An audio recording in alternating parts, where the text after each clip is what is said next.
예, 안녕하세요. 알기 쉽게 경제를 설명해주는 고란 기자입니다. 오늘은 공모주 투자에 대해서 알아보겠습니다. 사실 2021년 4월 28일 여의도 아침은 그 어느 달보다 일찍 밝아왔는데요. 이날이 바로 대여급 기업 공개 SKI 테크놀로지 공모주 청약 첫날이었습니다. 청약 시작 시간이 오전 10시인데요. 일찍부터 손님들이 몰려들었습니다.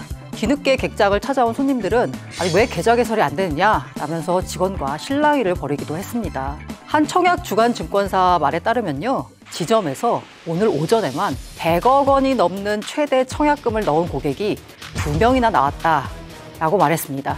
뜨거운 공모주 투자 열기를 전해줬습니다.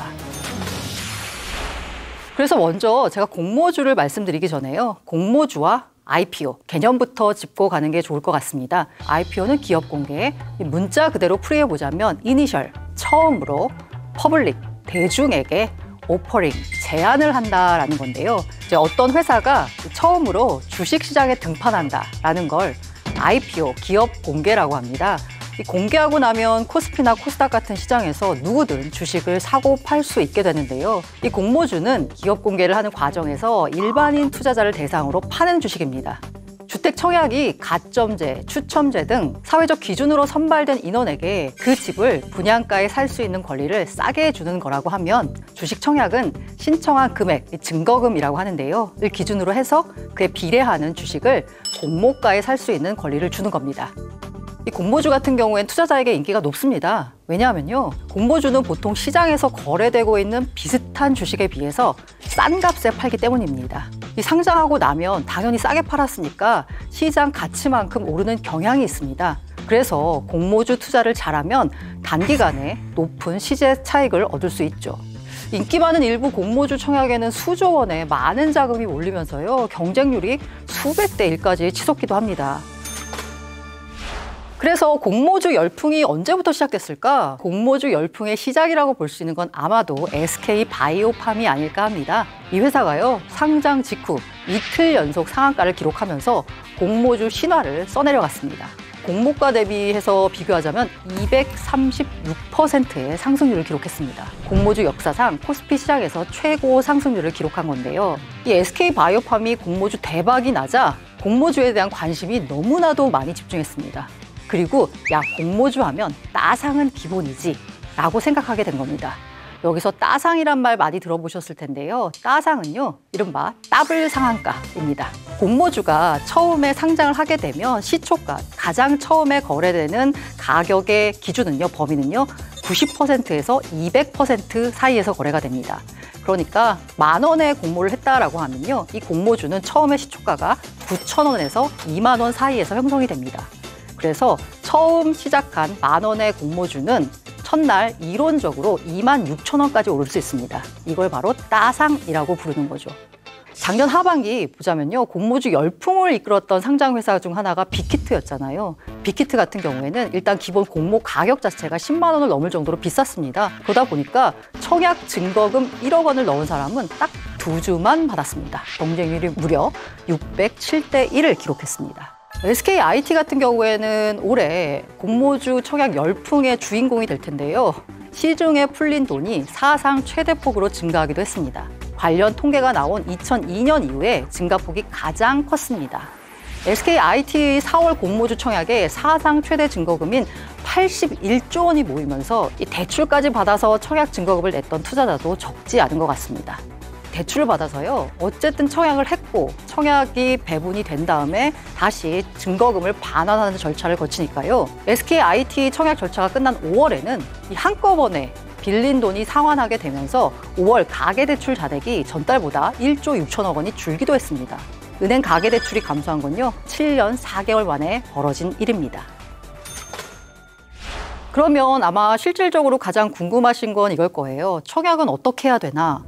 해보신 분들이야 뭐 이렇게 쉬운 걸 가지고 얘기를 하나 싶은데 안 해보신 분들은 약간 깝깝할 것 같아서 제가 한번 말씀을 드리겠습니다. 일단 공모주를 청약하려면 공모주 일정을 먼저 확인하시면 됩니다. 공모주 일정은 한국거래소 kind krx.co.kr에 들어가시면 되고요. 아니면 장외 주식을 거래하는 사이트 IPO 스탁이라고 하는 사이트에서 확인할 수 있습니다. 그리고 사실 규모가 큰 기업이면 신문에 계속 나옵니다. 뉴스에 계속 나와서 굳이 확인하실 필요는 없을 것 같은데 조금 작은 종목들, 코스닥 시장에 상장하는 작은 종목들 같은 경우에는 뉴스에 안 나오는 경우도 많기 때문에 이 해당 사이트에 들어가셔서 공모주 일정을 확인하시면 될 것 같습니다. 그리고 당연히 확인하신 다음에요. 예를 들어서 삼성증권에서 공모주 청약을 받는다라고 하면 해당 증권사의 계좌를 만드셔야 됩니다. 만든 다음에요. 과연 이 공모주 투자가 유망한지 아닌지를 좀 알아봐야 되잖아요. 자, 청약할 기업이 어떤 기업인지를 분석하는 거 사실 이게 제일 중요하죠. 증권신고서, 투자설명서 두 가지를 금융감독원 공식 사이트에 가시면 확인할 수가 있습니다. 투자설명서, 증권신고서만 해도 아마 다 300페이지 이상의 굉장히 두꺼운 서류입니다.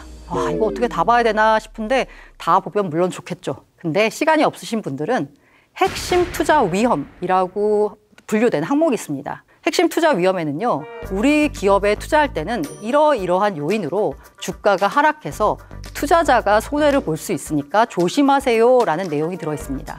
사실 그 핵심 투자 위험만 읽잖아요. 투자하고 싶지가 않을 거예요.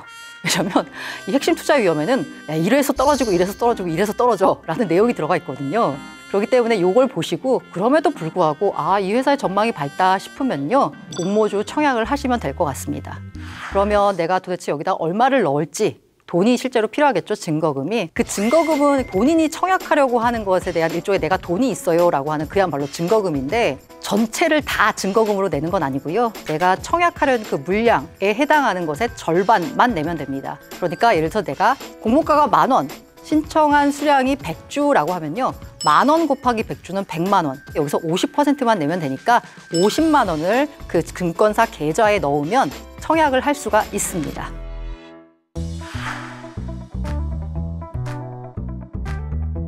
네, 옛날에는 증거금을 얼마나 많이 넣느냐에 따라서 공모주를 받을 수 있는 수량이 정해졌습니다.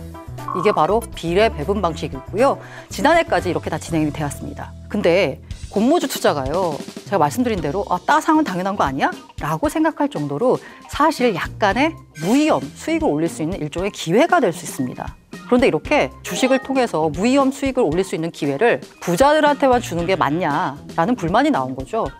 이런 논란을 잠재우기 위해서요, 지난해 11월에 금융위원회가 공모주 일반 청약자 참여 기회 확대 방안을 내놨습니다.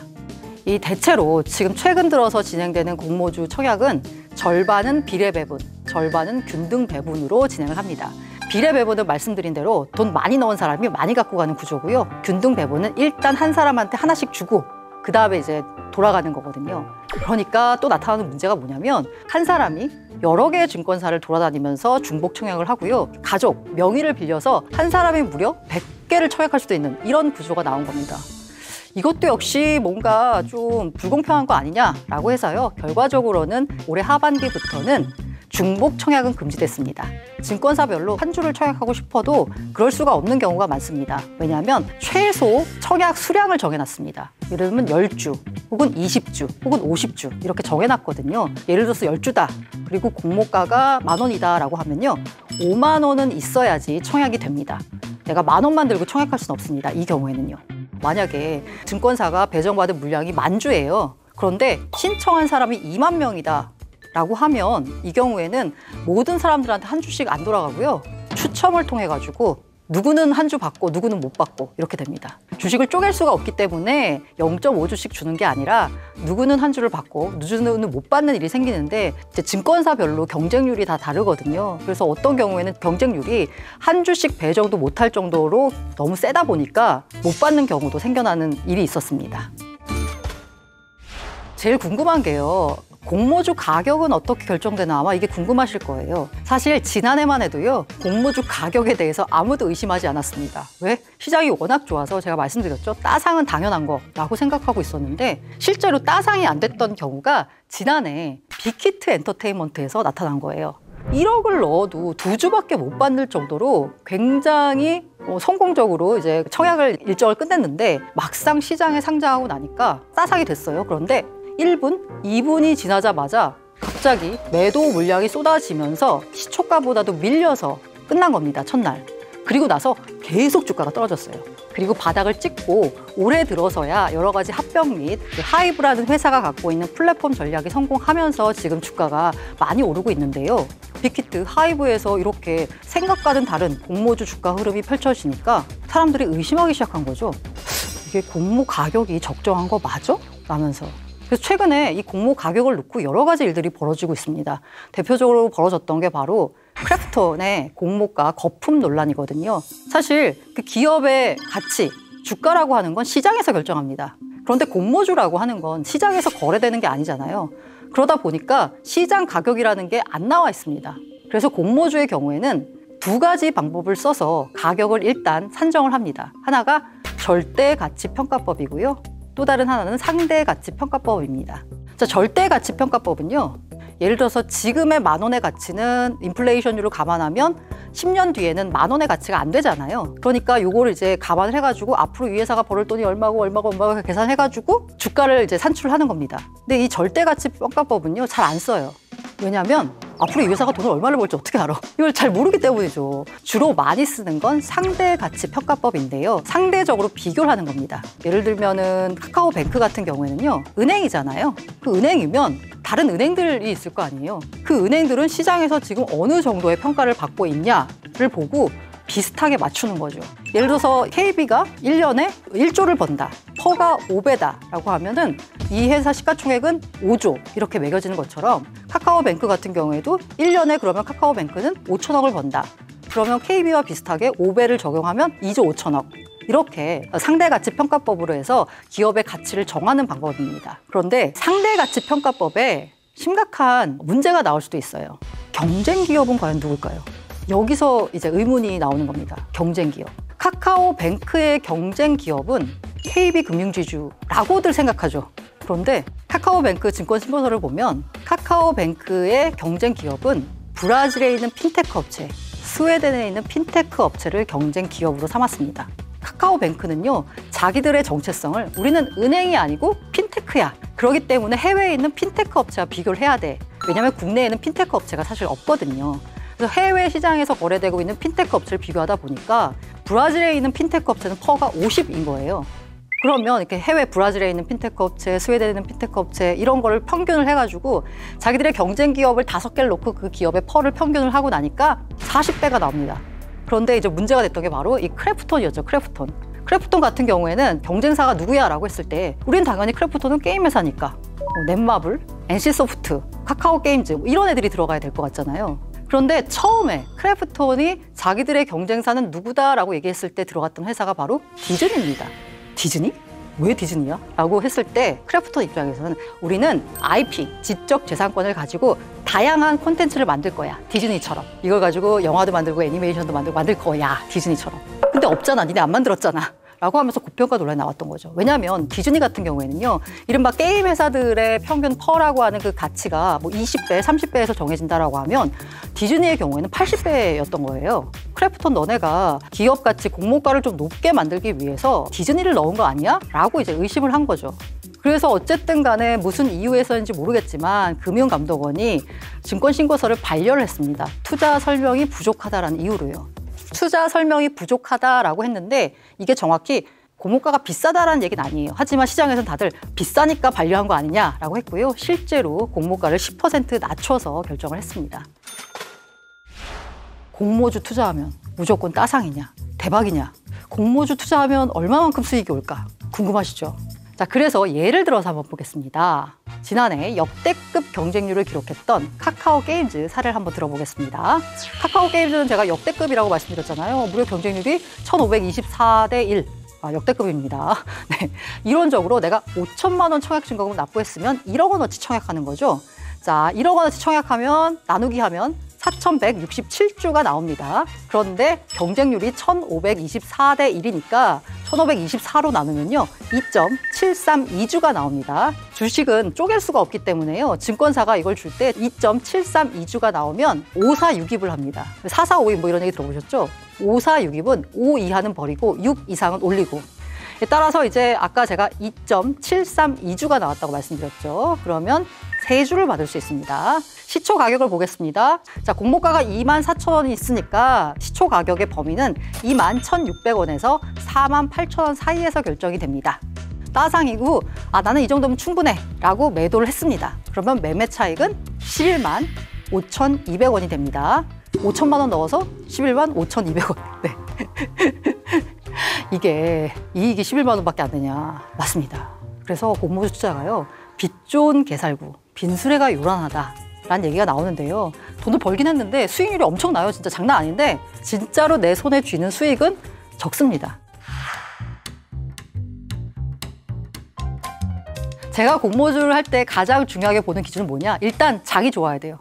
앞서 말씀드린 대로 아무리 고평가 논란이 일어도 장이 좋으면 대부분 공모 가격보다는 높게 가격이 설정돼서요. 설사 따상은 못한다고 하더라도 어쨌든 내가 공모 가격에 받았던 그거보다는 50%, 60%는 더 비싸게 팔 수가 있습니다.